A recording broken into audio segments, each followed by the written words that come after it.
तो जैसे हम लोग नए नियम के सीरीज में हम लोगों ने बहुत सारे पुस्तकों को देखा है, जिसमें हम लोगों ने पहले 3 पुस्तक प्रभु यीशु मसीह के जो सुसमाचार है, जो मत्ती ने लिखा था, मरकुस ने लिखा था और फिर लूक ने लिखा था, इसका हम लोगों ने स्टडी किया।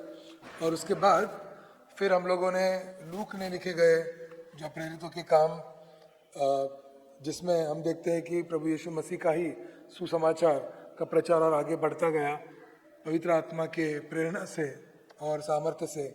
इस विषय में हमने स्टडी किया। और पिछले बार जो हम लोगों ने स्टडी किया था वो था पौलुस के लिखे हुए पत्र में से, जो उसने रोमियो को और गलती के कलीसिया को जो पत्र लिखे थे उनका हम लोगों ने स्टडी किया। इन सभी नए नियम के विशेष करके पुस्तकों का जब हमने स्टडी किया तो हम लोगों ने ये देखा कि इन सभी में जो एक पात्र है, एक हीरो है, वो है प्रभु यीशु मसीह। और ये सभी पुस्तक जो है इसका केंद्र बिंदु प्रभु यीशु मसीह ही है। और पौलुस भी अपने सभी पुस्तकों में ये बहुत ज़्यादा ध्यान रखता है कि प्रभु यीशु मसीह ही केंद्र बिंदु रहे। जो प्रभु यीशु मसीह का सुसमाचार है, इसके कारण हमारे जीवन में परिवर्तन होना बहुत ज़रूरी है। और इसलिए हम लोग देखते हैं कि जब पौलुस ने रोम करास, जो रोम के लोग हैं, वहाँ की कलीसिया थी, और जो गलती का जो जगह था वहाँ की कलीसिया थी, ये दोनों कलीसिया को जब उसने पत्र लिखा तो प्रभु यीशु मसीह के सुसमाचार से उत्पन्न होने वाले भिन्न भिन्न जो शिक्षाएं थे और वो शिक्षाओं के जो भी सच्चाई थी, इनको प्रभु यीशु मसीह ने जो सिखाया था, और उसके बाद पौलुस भी उस बातों को और अच्छी तरीके से इन कलीसिया को सिखाता है। और रोमियो के कलीसिया को और गलती के कलीसिया को बहुत ज़्यादा शिक्षण वो देता है।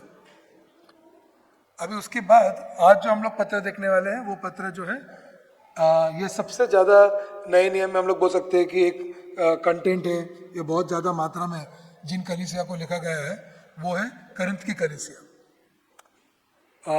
पौलुस के करिन्थ को लिखे गए 2 पत्र हमारे नए नियम में हमारे पास है, किंतु हमें ऐसा मालूम पड़ता है कि पौलुस ने करीबन ये कलीसिया को 4 पत्र तो भी लिखे थे। और वो 4 में से जो 2 पत्र है जो जिसमें बहुत महत्व का शिक्षण भी है वो हमारे पास है। और ऐसा शिक्षण हमारे पास ये 2 पत्रों में से मिलता है जो हमको बाकी पुस्तकों में से बहुत ज़्यादा रीति से नहीं मिलेगा। ये जो 2 पुस्तक पौलुस करिन्थिया के कलीसिया को लिखता है, इसको हम लोग प्रभु यीशु मसीह का सुसमाचार हमारे जीवन में कैसे लागू करना चाहिए, ये विषय के ऊपर पौलुस ये दोनों भी पत्र करिन्थियों को लिखता है। बहुत बार अलग अलग प्रश्न आएंगे कि ये इस प्रकार का पत्र क्यों लिखा है, 2 पत्र क्यों लिखा है, 4 था फिर 2 ही पत्र क्यों बाइबल में है। इसके बहुत सारे उत्तर हमारे पास है। सबसे प्रथम तो हम ये जो करिन्थ का जो शहर है इसके बारे में थोड़ा सा जानते हैं, और पौलुस का इन लोगों से क्या संबंध है इस विषय में एकदम थोड़े समय में हम इसकी जानकारी लेंगे। जो करिन्थ की जो कलीसिया थी, ये पौलुस खुद वहाँ पर जाकर ये कलीसिया की स्थापना हुई थी। प्रभु यीशु मसीह का जो सुसमाचार था पौलुस ने खुद यहाँ के लोगों को सुनाया था। पौलुस जाने के पहले करिन्थ में यहूदी लोग कुछ रहते थे और बहुत सारे अन्य देवों के पूजा करने वाले बहुत सारे लोग थे। जो करिन्थ का शहर था ये रोमियो का एक कॉलोनी था, एक उनका ही क्षेत्र था। रोमी साम्राज्य उस समय में पहले शतक में सब तरफ फैला हुआ था।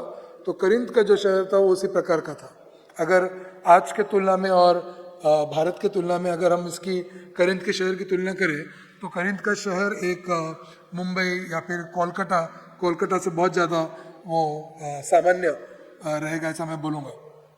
मैं इसलिए भी ऐसा कहता हूँ क्योंकि जो करिन्थ का शहर था वहाँ पे एक बहुत बड़ी देवी का मंदिर था, और रोमी साम्राज्य से बहुत सारे लोग इस करिन्थ शहर में आते थे ताकि वो इस देवी के मंदिर में जा सके और ये देवी की पूजा आराधना कर सके। किंतु और एक प्रकार का जो प्रैक्टिस या फिर हम लोग बोलेंगे कि एक रीति रिवाज इस मंदिर में हुआ करता था वो था देवदासियों की रीति रिवाज, जिसके बारे में कुछ स्कॉलर लोग ऐसा कहते हैं कि वहाँ पे बहुत सारे देवदासियाँ थी और जो पुरुष थे वो इन देवदासियों के पास शारीरिक संबंध प्रस्थापित करने के लिए उस मंदिर में आते थे। और ये जो शारीरिक संबंध उन स्त्रियों के साथ, उन देवदासियों के साथ जो पुरुष करते थे, वो उनके आराधना का एक प्रकार था या आराधना की एक रीति थी।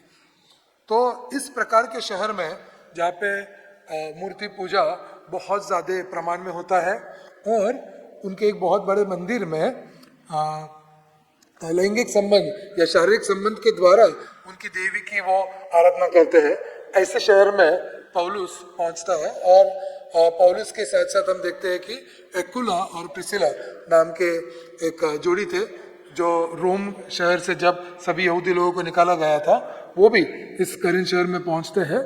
और एक्विला, प्रिसिला और पौल ये तीनों मिलकर एक व्यवसाय के द्वारा इन लोगों में एक साथ घुल मिल जाते हैं।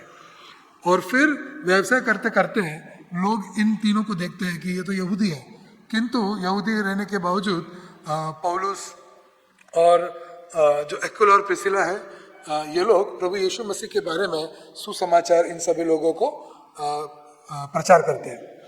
और इनमें से बहुत सारे लोग जो है इस सुसमाचार में पहले ये लोग इंटरेस्ट लेते हैं, क्योंकि करिन्थ के शहर में और एक बहुत बड़ी चीज़ प्रचलित थी, वो ये है कि बहुत सारे जो बाहर महान महान वक्ते थे उस जमाने के, वो इस करिन्थ शहर में पहुंचते थे, क्योंकि करिन्थ शहर जो था वो एक बेट भी था और वहाँ पे बहुत सारे जहाज आते जाते रहते थे, बहुत सारे बड़े बड़े व्यापारी वहाँ पर आते थे। और ये व्यापारी लोगों को भी जो बहुत शिक्षित लोग थे, इनको बड़े बड़े वक्ताओं से अलग अलग प्रकार के तत्वज्ञान की चीज़ें सुनने की बहुत आस होती थी। और ऐसा कहते हैं स्कॉलर्स, तत्वज्ञान ऐसे कहते हैं कि यहाँ पे जो लोग आके बोलते थे वो लोग बड़े हॉल में बोलते थे और वो लोग टिकट भी लेते थे, उसका पैसा भी लेते थे कि एक बहुत बड़ा वक्ता आया है, आपको टिकट लेना पड़ेगा पैसे देकर और फिर वो बोलेंगे। किंतु पौलुस जब इन लोगों के बीच में बोलने लगा और सुसमाचार का प्रचार करने लगा, तब लोगों को समझ में आया कि ये जो प्रभु यीशु मसीह का सुसमाचार है ये बहुत अनोखा है, इसमें बहुत कुछ नई बात है। और बहुत लोगों ने इसको सच्चाई बोलकर स्वीकारा भी। जब लोगों ने इस सच्चाई को स्वीकारा, उन्होंने देखा कि पौलुस कितने अच्छी तरह से इस बारे में कह रहा है, तो एक प्रकार से उत्साह इस करिन्थ शहर में हो गया। हालांकि इस सुसमाचार को सुनने वाले बहुत लोग थे, परंतु इस सुसमाचार को स्वीकार कर कर क्रिस्त के शिष्य बनने वाले बहुत कम लोग इस करिन्थ शहर में हो गए। ऐसे प्रचार करते करते और प्रभु यीशु के बारे में, सुसमाचार के बारे में बहुत सारा शिक्षण देते हुए पौलुस इस करिन्थ शहर में करीबन 18 महीने तक रहा। और क्योंकि पौलुस इतने दिन तक वहाँ पे रहे थे, तो हम लोग मान सकते हैं कि जो भी पौलुस रोमियो के कलीसिया को लिख रहा है या गलीतियों के कलीसिया को लिख रहा है, जहाँ पर पौलुस ने बहुत सारा समय नहीं बिताया है, वो सभी बातें पौलुस ने पहले से ही इन 18 महीनों में करिन्थ की कलीसिया को सिखा दी है। और इसीलिए बहुत सारे ईश्वर ज्ञान या थियोलॉजी की जो बहुत सारी बातें हैं जो रोमियो की पत्री में या फिर गलीतियों की पत्री में पौलुस लिखता है, वो सभी बातें पौलुस को अपने पत्र के द्वारा फिर से सिखाने की ये कलीसिया को ज़रूरत नहीं है। तो हम लोग देखते हैं कि ये जो करिन्थ की कलीसिया है, इस प्रकार की कलीसिया है जिन लोगों को बहुत अच्छे शिक्षक प्रभु यीशु मसीह में मिला है, उनको परमेश्वर के बहुत सारा ज्ञान है, उनको पवित्र आत्मा के बारे में बहुत सारा शिक्षण मिला है, पवित्र आत्मा के दानों के बारे में उनको मालूम है। और सिर्फ मालूम नहीं है, परंतु इस कलीसिया जो छोटी सी कलीसिया है, कुछ लोग बोलते हैं करीबन 50-60 लोग हो गए या ज़्यादा से ज़्यादा, ये 200 के ऊपर ऐसी बहुत बड़ी कलीसिया नहीं थी। जितने हम लोग यहाँ पे इकट्ठे हैं, शायद से ये कलीसिया भी उतनी ही थी, एक छोटी सी कलीसिया थी, परंतु पवित्र आत्मा के बहुत सारे अपार दान इन लोगों में दिखाई देते थे। तो एक परिपूर्ण हम लोग बोल सकते हैं ऐसी कलीसिया जो दिखती है, जिसमें बहुत सारा शिक्षण है और पवित्र आत्मा इनके बीच में उपस्थित है, पवित्र आत्मा के दान इनके बीच में है, ऐसी कलीसिया ये करिन्थ की कलीसिया थी। फिर भी ये 18 महीने पौलुस जो इनके साथ था, तो पौलुस का एक बहुत घनिष्ठ संबंध करिन्थ की कलीसिया से हो गया और इसीलिए वो करिन्थ के बारे में खबर भी लिया करता था। जो भी लोग करिन्थ की बेट पे से व्यापारी हो या जो भी लोग वहाँ से अगर पौलुस के पास पहुँचे, तो पौलुस उनसे ज़रूर पूछता था कि मेरी उधर की जो कलीसिया है जो मेरे द्वारा प्रभु यीशु मसीह ने प्रस्तापित की है, वो कलीसिया कैसे चल रही है, उनके बीच में क्या हालचाल है, उनके हालचाल क्या है। और फिर पौलुस को कुछ लोगों से इस कलीसिया के बारे में मालूम पड़ा कि वहाँ पे कुछ समस्याएं हैं, और इसी के साथ में करिन्थ के लोगों ने भी कुछ दूसरे और समस्याएं थे जिसके बारे में उन्होंने पत्र लिखकर भेजा पौलुस को, ताकि पौलुस इन सभी बातों का उत्तर उनको दे सके। सबसे पहला जो प्रथम पत्र पौलुस ने इनको लिखा था, जिसके विषय में हम थोड़ा सा इसी पहली करिन्थ के 5वें अध्याय में समझ सकते हैं, वो था वहाँ पे जो अनैतिक संबंध लोग प्रस्तापित करते थे मंदिरों में, और बहुत आसानी से इस विषय में पहला पत्र उसने लिखा है। तो वो पत्र जो है वो हमारे पास आज नहीं है, क्योंकि पुराने नियम में और नए नियम में प्रभु यीशु के शिक्षण में बहुत सारे तरीके से हमको समझ में आता है कि जो लैंगिक संबंध है, जो शारीरिक संबंध है, वो सिर्फ और सिर्फ एक पति और पत्नी, जो एक स्त्री और पुरुष है, इनके बीच में ही होना चाहिए। और किसी भी प्रकार का स्त्री और पुरुष, जो एक पति और पत्नी है, इसके बाहर जो भी शारीरिक संबंध या लैंगिक संबंध प्रस्तापित करता है वो अनैतिकता है, वो पाप है, और परमेश्वर उसको स्वीकार नहीं करता। तो ये शिक्षण जो है ये बहुत सरल तरीके से पुराने नियम में, प्रभु यीशु के शिक्षणों में, और जब पौलुस भी वहाँ पे होगा तो उसने ये शिक्षण दिया था, और इसीलिए बहुत कम लोग ही कलीसिया में आ गए वहाँ पर, क्योंकि करिन्थ शहर में जो इस प्रकार का प्रचलन था ये काफी सालों से चलता आ रहा था। किंतु ये जो पत्र, जो हम पहला पत्र बोलते हैं, ये दूसरा पत्र होना चाहिए जो पौलुस ने उनको लिखा है। और यहाँ पर हम देखते हैं कि पौलुस की एक प्रतिक्रिया है जो पौलुस करिन्थियों को लिख रहा है। इसमें पौलुस बहुत सारे अलग अलग विषयों में पौलुस इनसे बात करता है। तो जो सबसे पहला विषय जो है, जो पौलुस यहाँ पे इनको बताता है, वो पहले 4 अध्याय में पौलुस इस विषय में बात करता है, और बहुत सरल रीति से हमको इस विषय में समझ में आता है। अगर हम इसके बारे में देखें तो पहले अध्याय के जो 10वां वचन है, इसमें स्पष्ट तरीके से हमको वो समझ में आएगा। पहले करिन्थ का पहला अध्याय और 10वां वचन, इसमें ऐसा लिखा है, पौलुस कहता है, भाइयों और बहनों, हमारे प्रभु यीशु मसीह के नाम पर मैं आप लोगों से यह अनुरोध करता हूँ, आप लोग एक मत होकर दलबंदी से दूर रहे। तो पहले वचन में बहुत स्पष्ट तरीके से हम लोग देखते हैं कि पौलुस किस समस्या के बारे में इनसे बात कर रहा है, कि इस कलीसिया में, करिन्थ में जो कलीसिया थी, हालांकि कलीसिया बहुत बड़ी नहीं है, फिर भी यहाँ पे कुछ दल बन गए थे। एक कलीसिया के अंदर बहुत सारे अलग अलग दल बन गए थे, और ये जो दल थे ये एक दूसरे के खिलाफ बातचीत करते थे। एक ही कलीसिया में एक साथ प्रभु यीशु मसीह के शिक्षण लेने के लिए, आराधना करने के लिए वो आते थे, परंतु वो इस प्रकार से आते थे कि हम अलग दल के हैं, हमको दूसरे दल से कुछ भी लेना देना नहीं है। तो विविधताएं हर एक कलीसिया में होती है, परंतु हम देखते हैं कि करिन्थ में जो ये विविधता जो हुआ था, ये उनके विचारों के कारण हुआ था। और विशेष करके पौलुस आगे बताता है कि ये जो भिन्नता या विविधता जो इनमें विवाद हुआ था, ये अलग अलग जो शिक्षक उनके पास पढ़ाने के लिए आ रहे थे, उनके कारण हुआ था। और ये जो लोग थे, वो लोग कोई एक मनुष्य के पीछे या फिर एक शिक्षक के पीछे ज्यादा पढ़ रहे थे, इस प्रकार से कि वो बोल रहे थे कि हम इसी शिक्षक की जो बातें हैं, या वो शिक्षक ने जो शिक्षण दिया है, हम सिर्फ उसी का पालन करेंगे, जो दूसरा शिक्षक जो भी बोल रहा है हम उसका कुछ भी पालन नहीं करने वाले। और एक प्रकार से ये जो दल थे, जैसे आज भी बहुत सारे हम लोग देखते हैं कि जो पॉलिटिकल जो दल होते हैं, और इसमें कुछ कुछ लोग ऐसे भी दल होते हैं कि वो लोग अपने नेता के एक प्रकार से आराधना ही करते हैं, बहुत स्तुति प्रशंसा करते हैं, इतनी स्तुति प्रशंसा करते हैं कि जैसे मानो कि वो व्यक्ति ही ईश्वर है। और इसी प्रकार से यहाँ पर इस कलीसिया में हो गया था कि क्रिस्त को केंद्र में रखकर, जो प्रभु यीशु क्रिस्त है, मात्र वो एक ही परमेश्वर है, वही ईश्वर है, उसी की आराधना होना चाहिए। ये बात को छोड़कर ये लोग क्या कर रहे थे, जो उनके शिक्षक थे उन्हीं के गुण गा रहे थे, और अलग अलग शिक्षकों के जो अलग अलग दल यहाँ पे बन गए, जो गट यहाँ पे बन गए, वो दल जो है एक दूसरे से लड़ भी रहे थे। हालांकि सभी शिक्षक जो है वो अपने अपने तरीके से, उनको जो अनुग्रह मिला है, उनको जो दान मिला है, उस दान के अनुसार वो लोग क्या कर रहे थे, वो लोग प्रभु यीशु मसीह के बारे में ही शिक्षण दे रहे थे। फिर भी हम लोग देखते हैं कि लोगों ने क्योंकि वो शिक्षक, इनकी पर्सनालिटी अलग अलग है, वो दिखते अलग अलग है, उनकी बात करने की शैली अलग अलग है, उनका शायद से जो भाषा का जो यूसेज है, जिस प्रकार से वो भाषा का इस्तेमाल करते हैं, वो भी अलग अलग है।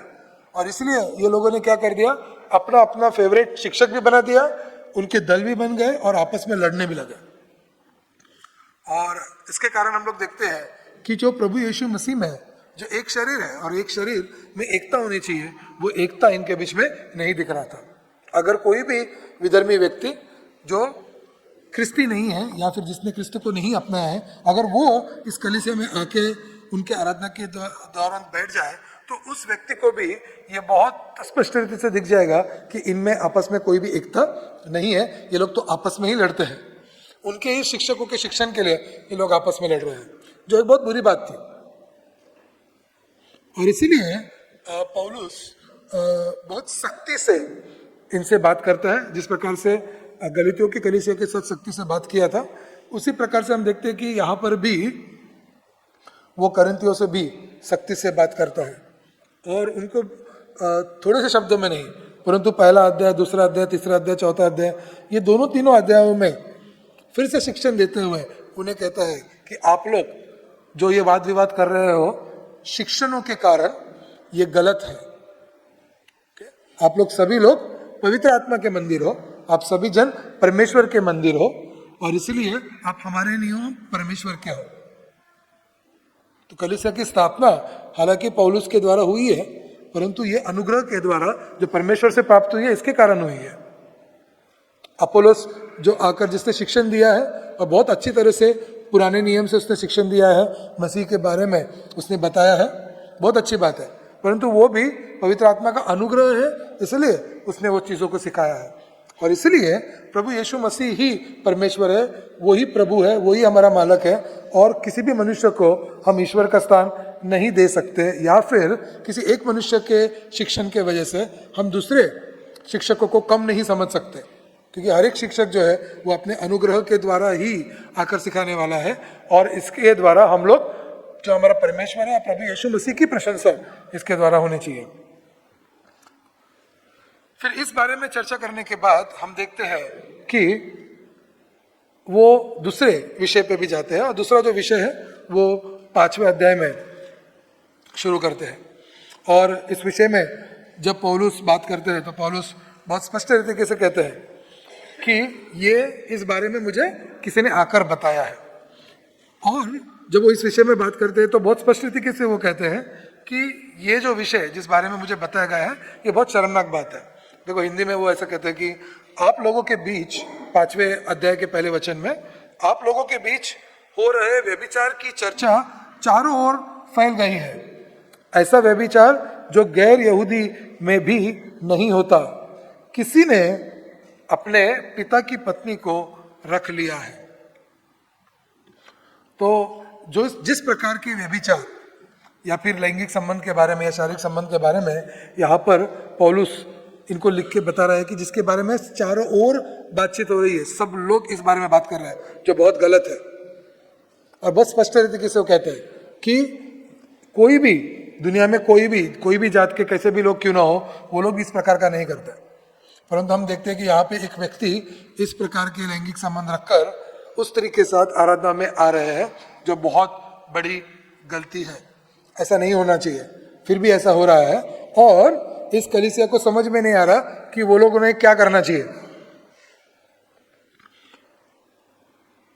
और इसीलिए वो लोग क्या करते हैं, इस विषय में कुछ भी नहीं करते। वो व्यक्ति आता है, उनको उस व्यक्ति का ये अनैतिक संबंध मालूम है, फिर भी वो प्रेज द लॉर्ड करते हैं, उसको देखते हैं और बोलते हैं प्रभु की स्तुति हो। और प्रभु की स्तुति कैसे हो सकता है जब ये पाप के बारे में बहुत स्पष्टता है, सभी को मालूम है, कलीसिया में और बाहर भी सबको मालूम है। ये बात पौल तक भी पहुंच जाती है। जब ऐसे प्रकार का कोई भी पाप कलीसिया में दिखता है तो पौलुस बोलता है कि अगर तुम उसको देखते रहते हो तो तुम क्या हो, तुम घमंडी हो। तुम घमंडी में इतना ज्यादा फूल चुके हो, यू आर वेरी एरोगेंट। तुम इतना ज्यादा घमंड में फैल चुके हो कि तुम क्या कर रहे हो, इस पाप को बिल्कुल भी ना देखा कर रहे हो, अनदेखा कर देते हो। जैसा कि ये पाप तुम्हारे सामने हो ही नहीं रहा। और बहुत स्पष्ट तरीके से ये पाप उनके सामने हो रहा है। और फिर पौलुस कहता है कि इस व्यक्ति को 5वें वचन में वो बहुत स्पष्ट तरीके से कहता है कि उस व्यक्ति को शैतान के हवाले कर देंगे, जिससे उसके शरीर का विनाश हो किंतु प्रभु के दिन उसके आत्मा का उद्धार हो।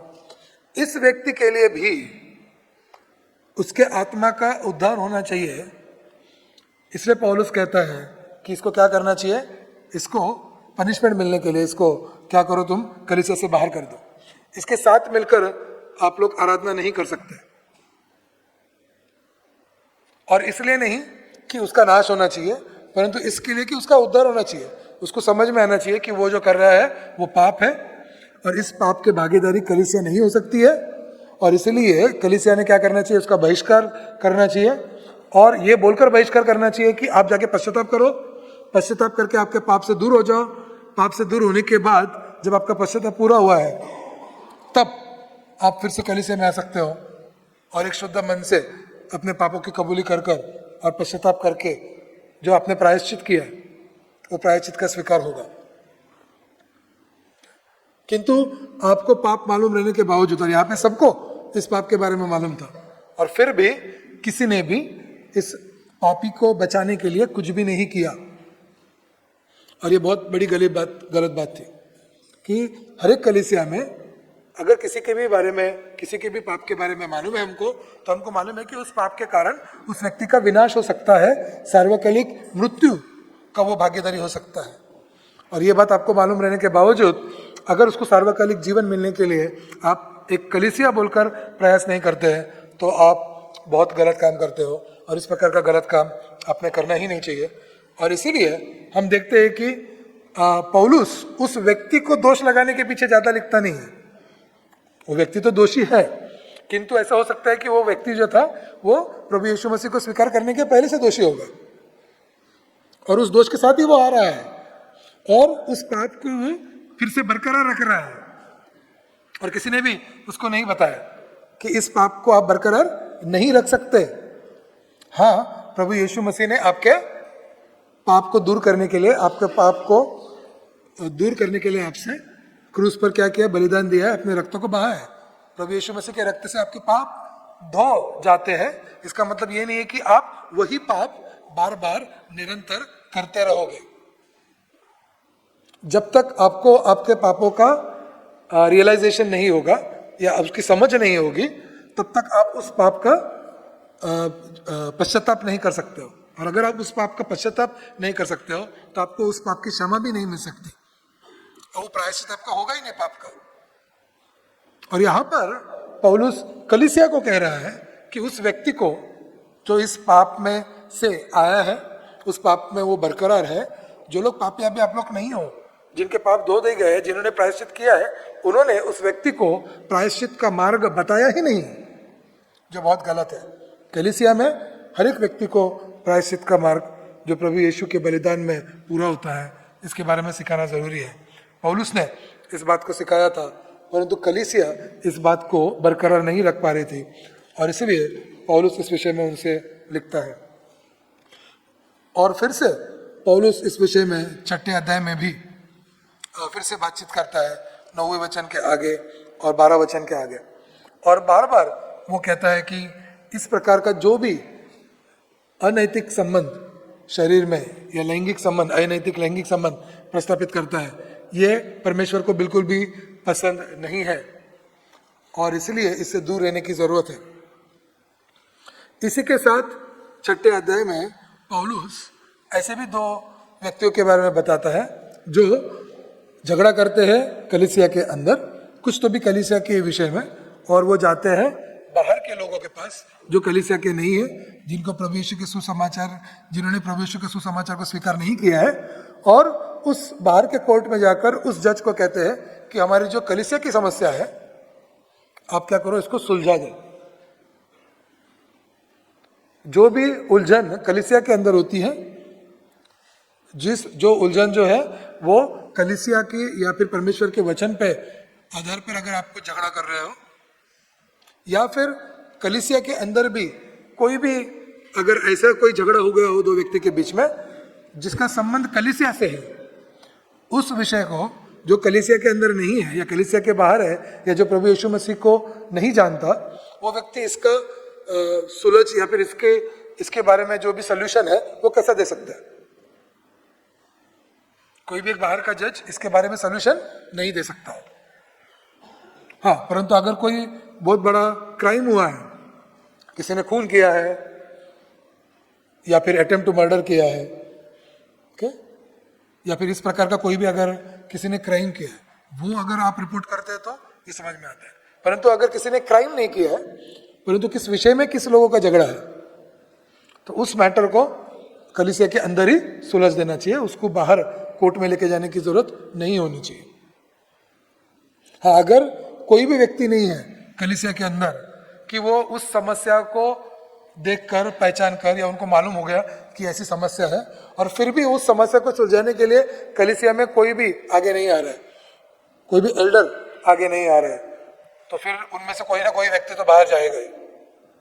और इसीलिए हम लोग देखते हैं कि यहाँ पर भी जो प्रभु यीशु मसीह की कलीसिया है, जिनका जीवन एक उदाहरण होना चाहिए प्रभु यीशु के सुसमाचार के अनुसार, वो उस उदाहरण से जीवन न जीते हुए इस प्रकार का झगड़ा भी कर रहे हैं कलीसिया के अंदर, और उस झगड़ा को वो लोग ने बाहर के कोर्ट में भी लेके गए हैं। तो यहाँ पर भी पौलुस कलीसिया को कह रहा है कि ऐसा नहीं होना चाहिए था। जब ये झगड़ा चालू हुआ था और कलीसिया में किसी को मालूम था, तो वो उसी समय में, जब ये छोटा झगड़ा था, तभी इसको सुलझाने की कोशिश करनी चाहिए थी। परंतु ये जो समस्या थी, ये जो भी झगड़ा था, इसको सुलझाया नहीं गया जब ये छोटा था, और ये इतना बड़ा हो गया कि अभी ये कलीसिया के नियंत्रण में नहीं है और ये झगड़ा क्या हो गया, अभी कोर्ट तक चला गया। तो इसकी गलती किसकी है? कलीसिया की है। और कोई भी व्यक्ति कलीसिया का ऐसा नहीं कह सकता कि मुझे इससे कुछ भी लेना देना नहीं है। कलीसिया में होने वाली बहुत सारी बातों के लिए कलीसिया के बहुत सारे व्यक्ति क्या बोलते हैं? मुझे इससे कुछ भी लेना देना नहीं है, मैं तो आराधना करने के लिए जाता हूँ, मैं अकेले जाता हूँ और मैं आराधना करके वापस आता हूँ। जब भी हम इस प्रकार से बोलते हैं तो पौलुस विशेष करके करिन्थी का पुस्तक उन्हीं लोगों के लिए लिखता है, क्योंकि पौलुस बोलता है कि ये कलीसिया की जिम्मेदारी है। वाद विवाद करने की जिम्मेदारी नहीं है, परंतु वाद विवाद को सुलझाने की जिम्मेदारी है, जो बातचीत से होगा। और जो भी प्रभु यीशु मसीह का शिक्षण है, पौलुस ने भी इनको वो शिक्षण दिया है, उससे ये स्पष्ट होता है कि बहुत सारे जो भी ऐसे झगड़े हैं या उलझन है, इसको सुलझाया जा सकता है। और जो भी उलझन कलीसिया के अंदर सुलझाया जा सकता है ना। और मैंने बोला कि मर्डर की बात नहीं कर रहा हूं मैं यहाँ पर, कि या बहुत बड़े क्राइम की बात नहीं कर रहा हूँ, वो तो हमने रिपोर्ट करना ही चाहिए, परंतु बाकी की जो भी उलझन है, इसको सुलझाने की कोशिश होनी ही चाहिए। फिर इसके बाद और एक विषय में करिन्थियों के कलीसिया ने इन लोगों को लिखा था, और वो लिखा था कि शादी करनी चाहिए कि नहीं करनी चाहिए।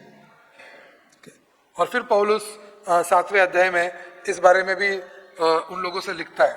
और अगर मैं संक्षेप में कहूँ तो वो इन दोनों बारे में ये लिखता है कि शादी नहीं करना और शादी करना, ये दोनों भी बातें परमेश्वर की ओर से आनी चाहिए। ये भी परमेश्वर के पास से एक दान होना चाहिए कि शादी करने के लिए भी एक स्त्री और पुरुष को मिलाने का काम परमेश्वर का होता है, और जब परमेश्वर एक स्त्री और पुरुष को मिलाता है एक शादी करने के लिए, तो परमेश्वर की इच्छा है और उस आज्ञा को उन्होंने पूरा करना चाहिए।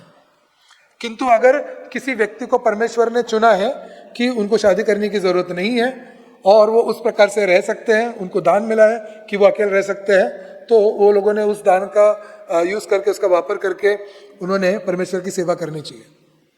और पौलुस कहता है कि उस प्रकार का दान मुझे है कि मैं शादीशुदा नहीं हूँ, मैं परमेश्वर की सेवा के लिए परमेश्वर ने मुझे बुलाया है और मैं अकेला रह सकता हूँ, और इसलिए मैं अकेला आराम से रह रहा हूँ।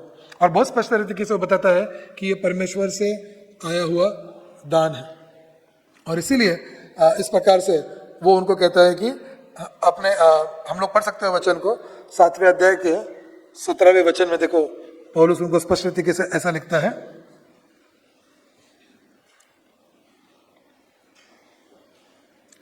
सामान्य नियम यह है कि हर एक व्यक्ति जिस स्थिति में परमेश्वर द्वारा बुलाया गया है उसी में बना रहे और उसे प्रभु से जो वरदान मिला है उसी के अनुरूप जीवन बिताए। मैं सभी कलीसियाओं के लिए यही नियम निर्धारित करता हूँ। तो पौलुस बहुत स्पष्ट रीति से क्या कह रहा है कि जैसे परमेश्वर ने, जैसे प्रभु ने नियुक्ति किया है जो वरदान दिया है उसी प्रकार का जीवन आपको जीना चाहिए।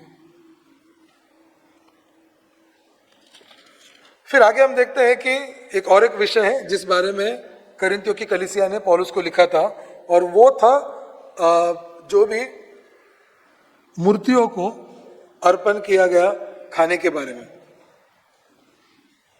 और विशेष करके ये सिर्फ खाना नहीं था, परंतु मूर्तियों को अर्पित किया गया मांस जो था, इस संबंध में ज्ञान प्राप्त करने के लिए वो उनसे कहता है। परंतु जब वो ज्ञान प्राप्त करने के बारे में कहता है, इस विषय में बात करता है, तो पौलुस देखो किस प्रकार से लिखता है। वो लिखता है कि इस संबंध में हम सबको ज्ञान प्राप्त है, यह मानी हुई बात है, किंतु वह ज्ञान मनुष्यों को अहंकारी बनाता है, जबकि प्रेम निर्माण करता है। तो हम लोग देखता है कि ज्ञान जो है क्या करता है, अहंकारी बनाता है, हालांकि वहां पे प्रेम निर्माण होना चाहिए। और ये वो कब बोलता है, जब वो मूर्तियों को अर्पण करने वाले मांस के बारे में कहना चाहता है। तो किस प्रकार का ज्ञान पौलुस के द्वारा इनको ऑलरेडी मिल चुका था, जिसके बारे में ये कहता है। और वो ज्ञान यह था कि इस सृष्टि में हर चीज परमेश्वर ने बनाई है, हर एक चीज परमेश्वर ने बनाई है, और जो भी हम खाना भी खाते हैं वो खाना भी हमको परमेश्वर की ओर से मिलता है।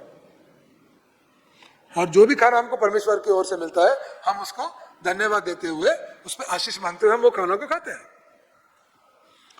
और ये बात बोलकर बहुत सारे लोग क्या कर रहे थे, जो भी मांस मूर्तियों को भी चढ़ाया जाता था, उस मांस को वो आराम से लेकर सभी लोगों के बीच में, वो लोगों के बीच में भी, विधर्मियों के बीच में भी, और जो विश्वासी है, विशेष करके जो नए विश्वासी है, उनके सामने भी वो इस प्रकार के जो मांस, या फिर हम लोग जो प्रसाद के जैसा जो मांस है, उसको वो खा रहे थे। और इससे क्या हो रहा था, इससे जो मूर्ति पूजा करते थे उनको ऐसा लगेगा कि ये लोग क्या है, मूर्ति को अर्पण किए गए जो भी खाना है उसको वो खाते हैं, मतलब वो भी इस मूर्ति की आराधना में हमारे साथ शामिल हो जा रहे हैं। और जो नए विश्वासी हैं उनको ऐसा लगेगा कि अरे यार कुछ फर्क नहीं गिरता, चलो जो भी मूर्ति को अर्पण किया गया चीज है हम उसको खा सकते हैं। ऐसा होने से विशेष करके जो नए विश्वासी है, जो अभी अभी प्रभु यीशु को स्वीकारे हुए हैं, जो अभी तक आत्मा में प्राउड नहीं हुए हैं या बने नहीं है, या बहुत छोटे बच्चे हैं आत्मा में, ऐसे लोग भी गलती से, ये प्राउड लोगों की गलती के वजह से, वो लोग भी ये जो अन्य दुष्ट आत्मा है इसकी आराधना में शामिल हो जाते हैं। और एक प्रकार से ये नए विश्वासी जो है, ये दुष्ट आत्माओं को अपने जीवन में आमंत्रण दे रहे हैं। जो प्रौढ़ व्यक्ति है, जिसका विश्वास बहुत दृढ़ है और उसको मालूम है कि कोई भी चीज मुझे हानि नहीं पहुंचा सकती, मेरे आत्मा का विनाश कोई भी चीज नहीं कर सकता, वो बहुत दृढ़ता से, बहुत विश्वास से आशीष मांगता है और ये मांस को भी खा लेता है। परंतु जो बाकी के लोग हैं, जो विधर्मी व्यक्ति है और जो नया विश्वासी है, इनके ऊपर इसका बहुत ज्यादा बुरा असर हो रहा था। किंतु ये प्रौढ़ व्यक्ति को इन लोगों से कोई प्यार ही नहीं था, ना नए विश्वासी से प्यार था, और ना वो ये सोच रहे थे कि हम लोगों ने देखना चाहिए कि इनके विश्वास में ये दृढ़ होना चाहिए, स्ट्रांग होना चाहिए, इसलिए हम लोगों ने भी वो चीज को आशीष मांगकर भी नहीं खाना चाहिए। क्यों? क्योंकि उस मांस का अर्पण उस मूर्ति को किया गया है, और वो अर्पण जो है उनकी उस मूर्ति को, उस दुष्ट आत्मा की आराधना है। तो किसी भी प्रकार से हम लोगों ने उस मूर्ति की आराधना में, पूजा में, या फिर उस दुष्ट आत्मा की आराधना या पूजा में शामिल नहीं होना चाहिए। और ये सीख उन लोगों के लिए भी रहेगा और नए विश्वासियों के लिए भी रहेगा। तो इस प्रकार का सोचने के लिए ये लोगों में प्रेम की आवश्यकता थी, कलीसिया की दूसरे लोगों के लिए। किंतु इनको ज्ञान होने के कारण, और उनको मालूम है कि हर चीज परमेश्वर ने निर्माण किया है और हमारे साथ परमेश्वर है, कोई भी चीज हमें बाधा नहीं कर सकती, ये विश्वास के कारण, इस ज्ञान के कारण वो लोग अपनी मनमानी कर रहे थे, कैसा भी बर्ताव कर रहे थे, क्योंकि उनको ज्ञान था। परंतु वो कहता है कि जो प्रेम है, जो प्रीति है, इससे ही कलीसिया बढ़ेगी। और इसी का एक्सप्लेनेशन वो यहाँ पे बताते हैं। और सिर्फ इतना ही नहीं, तो 9वें अध्याय में पौल खुद के बारे में भी बताते हैं। और 9वें अध्याय में वो ये भी कहते हैं कि आप जो सोचते हो ज्ञान के बारे में कि आपको ज्ञान है, वो मुझे नहीं है क्या। मुझे तो बहुत सारा ज्ञान है, मैं भी एक आजाद व्यक्ति हूं, मैं भी एक स्वतंत्र व्यक्ति हूं।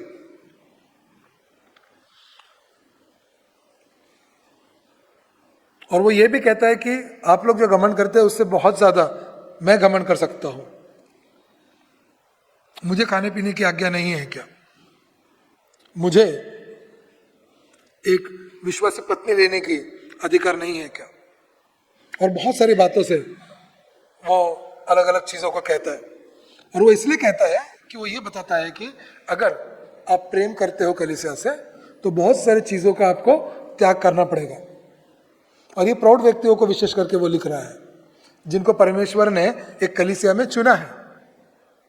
बहुत सारे लोगों को कलीसिया में अलग अलग एक प्रौढ़ काम मिलने के लिए, एक जिम्मेदारी मिलने के लिए या ऊंचा पद मिलने की आशा होती है, परंतु इसकी जो जिम्मेदारी है एक कलीसिया में नेतृत्व करने की या परमेश्वर ने दिए गए वरदान का इस्तेमाल करने का बहुत सारा बड़ा है। और ये जो प्रश्न 9वें अध्याय में पौलुस पूछ रहा है, पहले वचन से लेकर तो 12वें वचन तक, ये सभी प्रश्नों के द्वारा पौलुस ये कह रहा है कि ये सभी बातों का हक हमारे पास भी था, किंतु कलीसिया की बढ़ोतरी के लिए। और ये सिर्फ एक कर्तव्य है बोल कर नहीं कर रहा है, बहुत स्पष्ट तरीके से वो कहता है कि ये प्रेम के खातिर, जो परमेश्वर ने सर्वप्रथम प्रभु यीशु ने जो प्रेम कलीसिया से की है, हम सबसे की है, उस प्रेम के खातिर, जो प्रेम से हमको भरा है वो प्रेम से ही हम प्रेम करते हैं। और इसीलिए बहुत सारी चीजों का हम लोग त्याग करते हैं। पौलुस कह रहा है कि हम मतलब पौलुस और पौलुस के जैसे सेवक। और फिर ये कहकर पौलुस अगले विषय के पास बढ़ता है और फिर से 10वें अध्याय में वो उनको कहता है, विशेष करके 14 वचन में, 10वें अध्याय के 14 वचन में क्या कहता है वो ऐसा बोलता है कि मेरे प्रिय भाई और बहनों, आप मूर्ति पूजा से दूर रहे। तो मूर्ति पूजा मतलब क्या?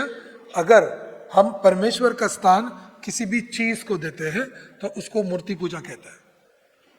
अगर हम परमेश्वर का स्थान, जो प्रथम होना चाहिए, जो सर्वश्रेष्ठ होना चाहिए, और जो हर बार प्रथम और सर्वश्रेष्ठ स्थान परमेश्वर को हर एक विषय में मिलना चाहिए, अगर वो चीज हम नहीं करते हैं तो हम जिस भी चीज को या फिर दूसरे व्यक्ति को भी अगर वो परमेश्वर का स्थान दे रहे हैं तो वो मूर्ति पूजा होती है। और पौलुस इसी बारे में यहाँ पे कह रहा है कि यहाँ पर तो इनके जीवन में, करिन्थियों के जीवन में, करिन्थियों के आसपास बहुत सारे मूर्तियों की पूजा होती थी, देवी देवताओं की, विशेष करके देवियों की पूजा होती थी, और इनकी बहुत सारी मूर्तियां थे। और वो कहता है कि ये मूर्तियां को क्या करो, छोड़ दो। और इस प्रकार से कोई भी व्यक्तियों को भी मूर्ति मत बनाओ, कोई भी तत्वों को भी मूर्ति मत बनाओ। और आज हमारे जीवन में भी ऐसे बहुत सारे चीजें हो सकती है जो इस मूर्ति का स्थान लेगी। मूर्ति के बजाय दूसरी कोई चीज आ जाएगी। सोचो कि आपके घर में, आपके रूम में ऐसी कौन सी चीज है जिसको आप छोड़ नहीं सकते, या फिर जो परमेश्वर का स्थान ले लेता है, प्रथम स्थान ले लेता है, सर्वश्रेष्ठ स्थान लेता है। कि एक आध बार आप सोचोगे कि परमेश्वर नहीं रहा तो भी चलेगा, पर यह चीज तो मुझे चाहिए। अगर ऐसा कोई चीज होगा तो वो चीज क्या हो सकता है, वो मूर्ति हो गई हमारे जीवन में, आज के जीवन में। और उस मूर्ति की हम लोग क्या करें, एक प्रकार से पूजा ही कर रहे हैं। तो अगर ऐसी कोई चीज आपके जीवन में है जिसके बिना आप नहीं जी सकते, तो वो क्या है, वो मूर्ति का स्थान ले रहा है। और बहुत स्पष्ट तरीके से पौलुस इन लोगों से भी कहता है कि आप क्या करो, मूर्ति पूजा को छोड़ दो।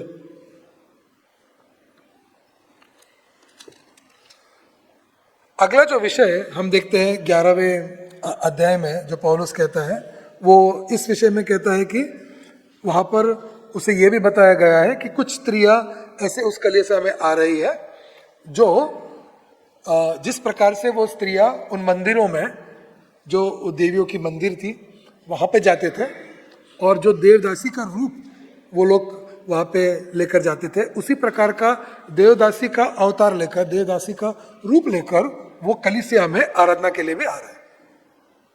तो जो स्त्री देवदासी का रूप लेकर उस मंदिर में जाते थे, वो इसलिए जाते थे ताकि वो पुरुषों को आकर्षित कर सके और वो पुरुषों के साथ शारीरिक संबंध प्रस्थापित कर कर वो देवी की आराधना कर सके। परंतु कलीसिया में अगर उसी अवतार में कोई स्त्री आती है, विशेष करके करिंथ में, तो फिर जो भी करिंथ में जो पुरुष विशेष करके नए विश्वासी जो आएंगे उनको ये लगेगा कि ये कलीसिया में भी आराधना उस मंदिर के जैसे ही होती है। यहाँ पर भी देवदासियां हैं और यहाँ पर भी क्या है, वो देवदासियों के साथ आराधना करने के लिए हमको उनके साथ शारीरिक संबंध प्रस्थापित करना पड़ेगा।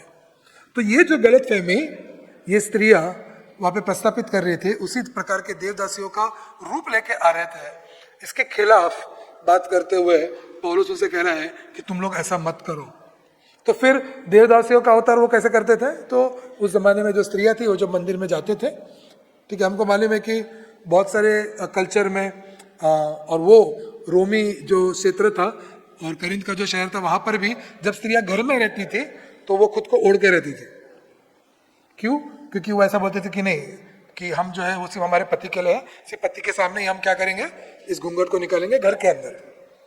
परंतु जब वो स्त्रियां मंदिर में जाती थी देवदासी बनकर, तब क्या रहते थे, वो घूंघट निकल जाता था। क्यों? क्योंकि वहां पे वो देवदासी बन के गई है। और यहाँ पर अभी वो आराधना करने आई है, तो यहाँ पे भी उनको लगता था कि हाँ, उस मंदिर में हम वैसे जाते थे देवदासी बनकर, तो यहाँ पर भी हम वैसे ही आएंगे। और इसके कारण क्या हो रहा था, एक बहुत बड़ी गलतफहमी निर्माण हो रही थी। और जब इसका रिपोर्ट पौलुस के पास पहुंचा तो पौलुस उनको कहता है कि नहीं, जिस प्रकार से तुम सम्मान घर में करते हो पुरुषों का या पति का, क्योंकि वहां पे तुम देवदासी के जैसे नहीं रहते, उसी प्रकार का सम्मान तुम्हें आराधना करने जब तुम आते हो आराधनालय में, तो वहां पर भी तुम उसी प्रकार से सम्मान करना चाहिए। तो फिर जिस प्रकार से तुम घर में रहते हो, है ना, एक सम्मान देते हुए सभी पुरुषों को घर के, वैसे ही तुम इस कलीसिया के पुरुषों को भी अपने घर के जैसे समझो और यहाँ पे भी तुम उनको सम्मान दो। और इसलिए क्या करो, वहां पे घर पे वो लोग आच्छादन करते थे, यहाँ पर भी क्या करो, आच्छादन करके ही रहो। और हम देखते हैं कि वहाँ का ये जो कल्चर था, जो बहुत भिन्न था और बहुत डेंजर एक कल्चर था, और उस कल्चर के बारे में पौलुस बहुत स्पष्ट तरीके से उनसे बात करता है और कहता है कि जो भी व्यभिचार का विचार है वो इस प्रकार का देवदासी का रूप लेकर आराधनालय में आप लोग लेकर मत आओ। और ये बहुत स्पष्ट तरीके से पौलुस 11वें अध्याय में उनसे वो कहता है, पहले 16 वचनों में। और उसके बाद वो उन्हें ये भी कहता है कि जब तुम लोग साथ में आते हो तो मैं तुम्हारी बहुत सारी तारीफ नहीं कर सकता, क्योंकि तुम आते हो तो ऐसा बताते हो कि हम एक साथ में रहने के लिए आए हैं, परंतु कुछ लोग पहले आकर जो भी खाना वहाँ पे कलीसिया के लिए रखा गया है वो खाने को खाकर वो लोग खत्म कर देते। और इसलिए खाना खा के खत्म करते हैं क्योंकि वो बोलते हैं कि हमने स्पॉन्सर किया है, हमने कलीसिया में बहुत सारा दान दिया है, हमारे दान के द्वारा ये खाना पका है, और इसलिए क्या करेंगे, हमको परोसा जाना चाहिए, हमने खाना चाहिए। और फिर जो गरीब व्यक्ति है, जो शायद से उस आराधना में भी आने के पहले सुबह के समय जाकर काम काज को जाता है और काम करके वो पहुंचता है, वो वक्त पे पहुंच भी नहीं पाएगा शायद से, सुबह सुबह वो आराधना चालू होने के बाद ही पहुंचता है, तो उसके लिए खाना बाकी नहीं रहता। और फिर पौलुस उनको कहता है कि इस प्रकार का जो भोजन है, अगर तुम इस प्रकार से भोजन खाते हो तो वो प्रभु भोजन नहीं है, परमेश्वर का भोजन नहीं है। क्योंकि जब आप परमेश्वर के मेज पर आते हो भोजन खाने के लिए तो सभी को समान प्रकार से उस परमेश्वर का भोजन मिलना चाहिए। याद रखो, जब प्रभु यीशु ने प्रभु भोजन जिसको हम कहते हैं इसकी स्थापना की थी, तो वो भी एक क्या था, वो भी एक सेलिब्रेशन था, एक वलांडन का सन जो हम लोग बोलते हैं। उस समय जब सब लोग मिलकर भोजन कर रहे थे, उस भोजन के दौरान ही प्रभु यीशु मसीह ने इस प्रभु भोजन का प्रस्थापन किया था। और इसीलिए बहुत सारी कलीसिया में उस समय में और आज भी कलीसिया जब भी एक साथ आती है तो लोग कलीसिया क्या करती है, भोजन करते हैं, क्योंकि वो मानते हैं कि जिस प्रकार से प्रभु भोजन का प्रस्थापन हुआ था भोजन के दौरान, तो कलीसिया जब एक साथ आती है और एक साथ भोजन करती है, उस प्रकार से भी वो एक होती है, उसके द्वारा भी एक एकता दिखती है उनमें। परंतु हम लोग देखते हैं कि इस कलीसिया में विविधताएं थी या दल था, ये इतने ज्यादा थी कि अलग अलग प्रकार से इनमें दल था। तो अभी एक दल हम लोग यहाँ पे ये भी देख रहे हैं कि जो भी ज्यादा फाइनेंस करने वाले व्यक्ति या फिर जो पैसे वाले व्यक्ति है वो आके पहले सब खाना खा लेते हैं, और जो गरीब व्यक्ति है जो कामकाज करके थोड़ा सा लेट पहुंचता है, सुबह जाके काम करके आता है, उसके लिए खाने के लिए कुछ भी बाकी नहीं रहता है। और फिर उसके बाद वो बोलते हैं कि हाँ, जैसा प्रभु ने प्रस्तापित किया, हम प्रभु भजन में एक है और हम लोग सब एक है। तो कुछ लोग जो है वो पेट भर के आए हुए हैं, आके पेट भरे हुए हैं, मस्त है, और वो प्रभु भजन में एक है ऐसा बोलते हैं, और बाकी के व्यक्ति भूखे हैं और वो बोलते हैं कि प्रभु भजन में हम सब क्या है, एक है। याद रखो कि हम सिर्फ और सिर्फ वो प्रभु भोजन का जो छोटा सा भाग है ना, वो खाने से हम लोग भोजन में एक नहीं होते हैं। किंतु कलीसिया में सबको एक दूसरे की अगर जरूरत मालूम है, अगर तुमको कलीसिया में मालूम नहीं है कि कोई व्यक्ति कलीसिया में ऐसा परिवार है जिनके घर में भोजन नहीं है खाने के लिए, और बाकी के पूरे परिवार तो मस्त खा पी के आते हैं, हफ्ता भर भी अच्छा खाना पीना खाते हैं, परंतु किसी एक परिवार में उनको एक वक्त का या 2 वक्त का सीधे से खाने के लिए कुछ भी नहीं है, और फिर आप बोलते हो कि प्रभु भोजन की उस छोटे से शरीर में हम एक खाने से और उस रक्त को पीने से हम एक हो गए, तो ये गलत है। और पौलुस इस पूरे अध्याय में इस प्रकार से वो कहता है, और इसी पाप के बारे में भी वो यहाँ पे बातचीत कर रहा है एक्चुअली, कि वो बोल रहा है कि आप आपके जीवन को देखो, कि आपको मालूम है कि आपके कलीसिया में सभी लोगों को खाने को है, सभी जन का पेट भर रहा है, उसके बाद आप आके प्रभु भोजन में शामिल होना चाहिए। नहीं तो क्या होगा, आपसे प्रभु भोजन में शामिल होकर बोलोगे कि हम एक शरीर और एक रक्त है। आपको मालूम है कि जो हमारा शरीर और रक्त बनता है, ये कैसे बनता है? प्रभु जो हमको भोजन देता है, जो खाना देता है, वो खाना हम आशीष मांग के खाते हैं, और इसलिए जो हमारा शरीर है और हमारे शरीर के अंदर रक्त है वो उसी से बनता है ना। और अगर किसी व्यक्ति को वो भोजन और खाना मिल ही नहीं रहा है, और फिर भी आप बोलते हो कि हम कलीसिया में एक है, तो वो गलत है। और इसीलिए हम लोगों ने हमारे मन को जांचने की जरूरत है जब भी हम प्रभु भोजन में आते हैं। और मन को जांचने की ये जरूरत है कि आपको मालूम है क्या कि इस कलीसिया में जहाँ पे हम इकट्ठा होते हैं, वहाँ पे जितने भी लोग आते हैं सभी को आहार मिलता है क्या, सभी को भोजन मिलता है क्या खाने के लिए? अगर मिलता है, आपको मालूम है, तो फिर हम खुशी खुशी एकदम स्वच्छ मन से आ सकते हैं कि हाँ प्रभु, हमारे कलीसिया में सभी को भोजन मिलता है, हम अभी आपके शरीर में और आपके रक्त में भी एक हो जाते हैं, ताकि हम सही मात्रा में अभी एक हो जाए। शारीरिक रीति से भी हम प्रभु के शरीर बन जाते हैं, और आत्मिक रीति से भी हम जो प्रभु यीशु हमारा मस्तिष्क है उसका शरीर बन जाते हैं, और इस प्रकार से हम एक हो सकते हैं। और फिर ये आराधना के समय के विषय को बात करते हुए 12, 13 और 14 अध्याय में प्रभु पौल जो है वो आत्मिक दानों के बारे में इनसे बात करता है, और उनसे बहुत स्पष्ट तरीके से कहता है कि जब आप लोग परराष्ट्रीय थे, मूर्ति पूजक थे, तब क्या होता था कि आप जो मुख्य मूर्ति है इनके पीछे थे। और फिर वो उनको कहता है कि अभी मैं पवित्र आत्मा के दान के बारे में तुम्हें कहता हूँ। और फिर यहाँ पर भिन्न भिन्न या अलग अलग दानों के बारे में वो उनको स्पष्टीकरण देता है, परंतु ये सब दानों के बारे में स्पष्टीकरण देने के बाद वो उसी विषय पे आता है जिस विषय पे वो पहले भी आया था। उसने तो कहा था कि ज्ञान तुम लोगों को है, और इन दानों में भी वो ज्ञान के दान के बारे में भी बात करता है, किंतु वो क्लियरली कहता है कि ज्ञान क्या करता है, तुम्हें फुगा देता है। ज्ञान के कारण तुम सेल्फिश हो जाते हो, खुद का ही सोचते हो, किंतु वो कहता है कि ये सभी दानों से ऊपर जो सर्वश्रेष्ठ है वो है प्रेम या प्रीति। कि जो प्रेम है जो परमेश्वर ने हमसे किया, और इसलिए परमेश्वर ने हमें वो प्रेम से भर दिया, उसी प्रेम से हमने परमेश्वर ने दिए गए वरदानों का वापर या यूज करना चाहिए, इस्तेमाल करना चाहिए, और दूसरे लोगों की सेवा करना चाहिए। तो जो परमेश्वर से या पवित्र आत्मा से प्राप्त किए जो दान है वो दूसरे लोगों की सेवा करने के लिए वो दान हमें प्राप्त होता है। और ये जो सेवा हम दूसरे लोगों का करते हैं वो कैसे करते हैं? पवित्र आत्मा के दान के द्वारा, उसके वरदान के द्वारा। अगर हमारे पास दान नहीं है तो हम लोग सेवा नहीं कर सकते, परंतु सभी लोगों को किसी ना किसी प्रकार का दान प्राप्त होता ही है। कलीसिया में हर एक व्यक्ति को पवित्र आत्मा के द्वारा कोई ना कोई दान प्राप्त होता ही है, और उस दान को द्वारा सेवा करने के लिए परमेश्वर के द्वारा हमको, पवित्र आत्मा के द्वारा हमको प्रेम भी मिलता है, क्योंकि उसने हमसे पहले प्रेम किया। वो प्रेम से हमें भर देता है, और उसी प्रेम से उस दान का हम लोग इस्तेमाल करके सेवा कर सकते हैं। और ये 3 अध्यायों में वो उसी दानों के बारे में कहता है। और फिर वो कहता है कि सर्वश्रेष्ठ दान वही है जिसके द्वारा हम हर एक व्यक्ति की सेवा कर सकते हैं।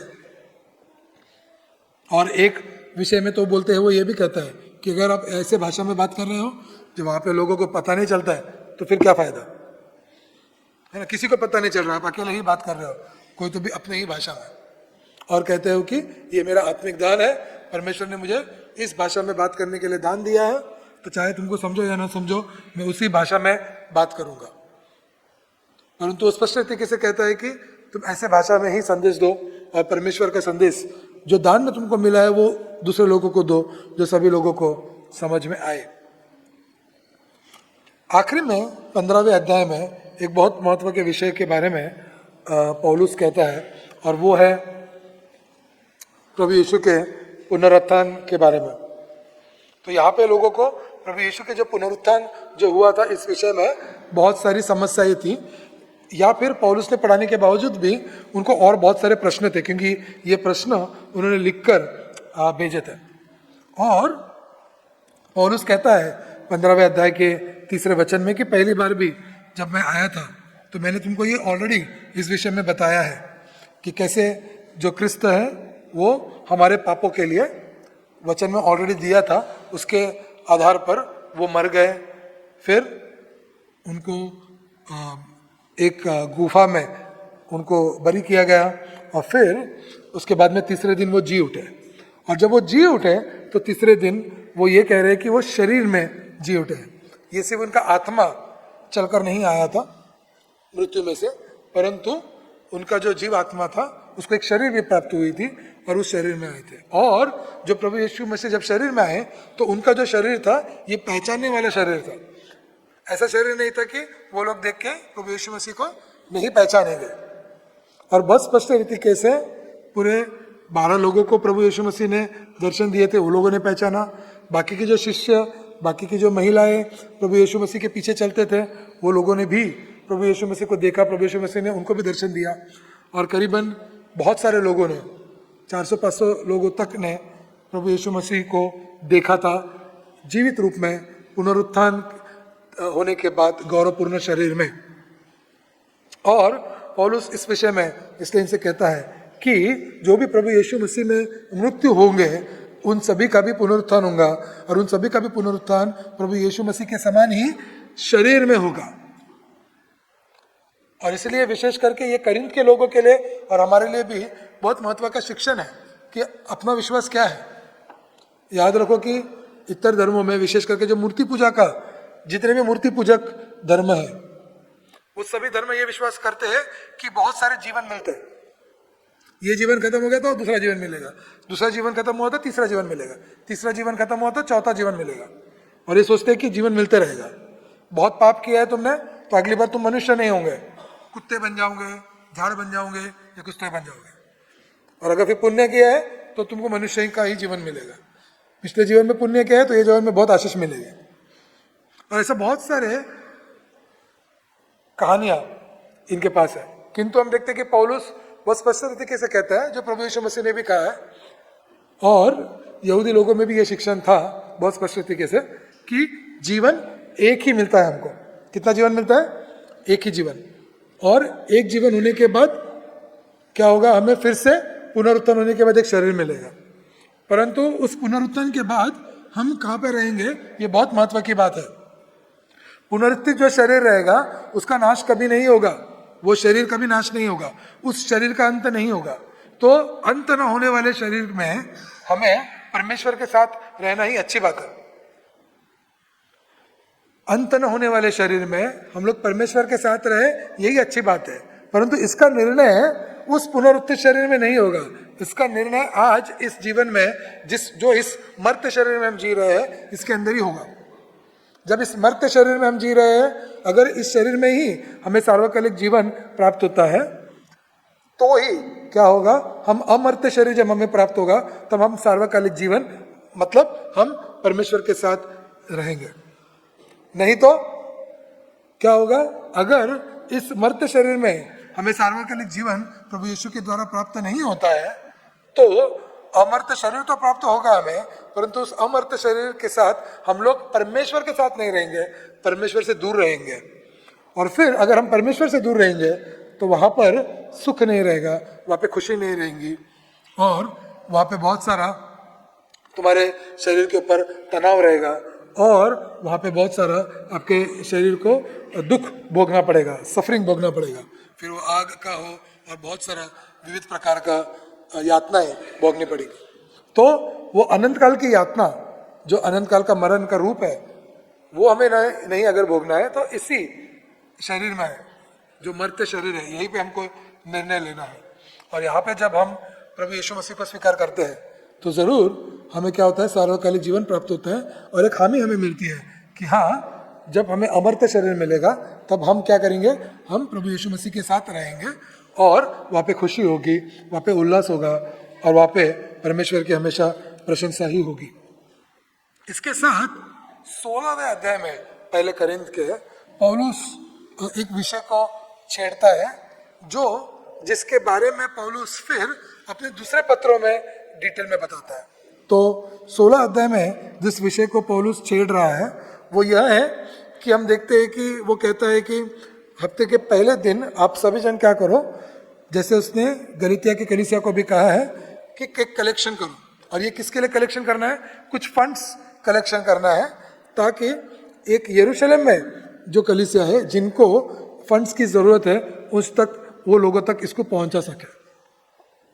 तो हम लोग देखते हैं कि यहाँ पर एक बहुत बड़ी जिम्मेदारी इस कलीसिया को मिल रही है, कोरिन्थ की कलीसिया को, जो गलीतिया की जो कलीसिया थी जिसको पत्र लिखा था पौलुस ने, वो पत्र में नहीं परंतु अलग तरीके से पौलुस ने उनको भी मैसेज भेजा था कि आप लोगों को भी क्या करना है, जो यरूशलेम की कलीसिया, दूसरी जो कलीसिया है, कोरिन्थ की कलीसिया नहीं, गलीतिया की कलीसिया नहीं, परंतु यरूशलेम की जो कलीसिया है उनको मदद करने के लिए, क्योंकि उनको जरूरत है फंड्स की, हम लोग क्या करेंगे, हफ्ते के पहले दिन फंड्स को इकट्ठा करेंगे और उनको मदद करेंगे। इसका मतलब ये है कि हर एक कलीसिया ने ये बात को भी देखना चाहिए कि जो ज़रूरतमंद लोग हैं, विशेष करके सिर्फ अपने कलीसिया में नहीं परंतु बाहर के कलीसिया में भी अगर कुछ ज़रूरत है तो वो दूसरे कलीसिया को भी ज़रूरत पूरा करने के लिए इस कलीसिया ने इकट्ठा करके उनको भेजना चाहिए।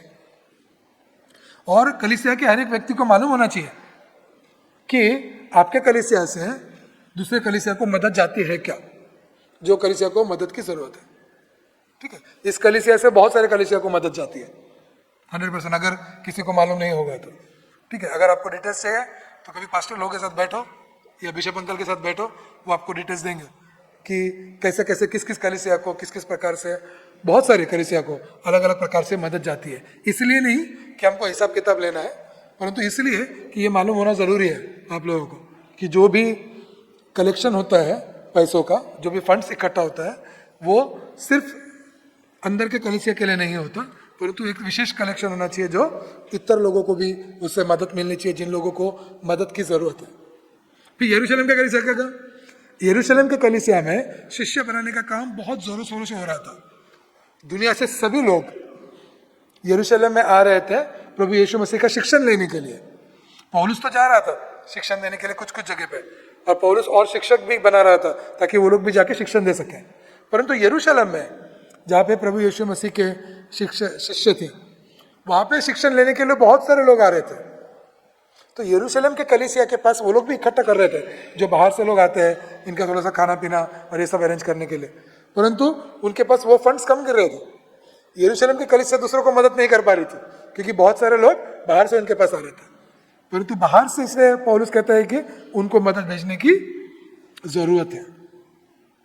तो अगर कोई कलीसिया इस प्रकार की है कि बहुत सारे लोग वो कलीसिया में आती है, ठीक है, और फिर वो कलीसिया उन लोगों को मदद कर रही है जो बाहर से लोग आ रहे हैं, तो उनको कंपलसरी बाहर देने की जरूरत नहीं है, परंतु उनको शायद से मदद की जरूरत पड़ेगी। तो यहाँ पर भी हम देखते हैं कि जरूरत के अनुसार है कि जिस कलीसिया को जरूरत है उनको मदद की जरूरत है तो मदद करनी चाहिए। विशेष करके अगर परमेश्वर ने आपके कलीसिया को दान दिया है दूसरों को मदद करने के लिए। तो याद रखो, पौलुस हर एक पत्र को क्रिस्त केंद्रित करता है और वो कहता है कि क्रिस्त ने जैसा वादा किया था उस प्रकार से ही पवित्र आत्मा भेजा गया है, और उस पवित्र आत्मा के द्वारा जो दान आपको मिला है उस दान के अनुसार ही आप कार्य कर सकते हो।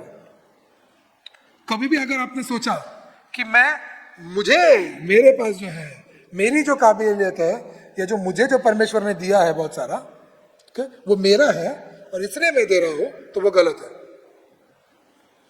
पहली बात तो हर एक क्रिश्चियन व्यक्ति जो होता है उसको ये मालूम होना बहुत जरूरी है कि प्रभु यीशु मसीह के साथ तुम मर चुके हो, और जब जिंदा हुए हो तो जिस प्रकार से प्रभु यीशु मसीह का पुनरुत्थान हुआ है तब प्रभु यीशु मसीह के साथ जीवंत हो। तो ये खुद को पूछना बहुत जरूरी है, मरे हुए हो ना और प्रभु यीशु मसीह में जिंदा हो ना, ये दोनों भी बहुत इंपॉर्टेंट है। अगर आप मरे हुए नहीं हो इस दुनिया के लिए या फिर शैतान के राज्य के लिए या फिर पापों के लिए, तो फिर शायद से आप आपके ही मन मर्जी से कर रहे हो, या फिर प्रभु यीशु मसीह के साथ, जैसे प्रभु यीशु मसीह पुनरुत्थित हुआ है शरीर में, उस प्रकार से आप इस जीवन में अगर आत्मा में पुनरुत्थित नहीं हुए हो तो फिर शायद से आप आपकी मनमर्जी ही कर रहे हो। और अगर ऐसा है तो पवित्र आत्मा से दिए गए जो कृपादान है शायद से आप उसमें काम नहीं कर रहे हो, आप एक वैयक्तिक भी और शायद से कलीसिया भी। और इसलिए कलीसिया में याद रखो, करिंथ का जो पुस्तक है इसमें एक व्यक्ति को बहुत कम लिखा गया है और कलीसिया को बहुत ज्यादा लिखा गया है।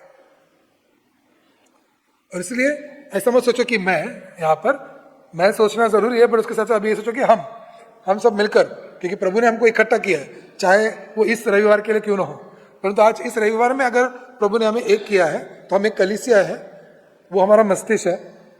हम इस पाप के लिए, शैतान के दुनिया के लिए मर गए हैं, हम पुनरुत्थित हैं प्रभु यीशु के पुनरुत्थान में, और पवित्र आत्मा का दान हमें मिला है।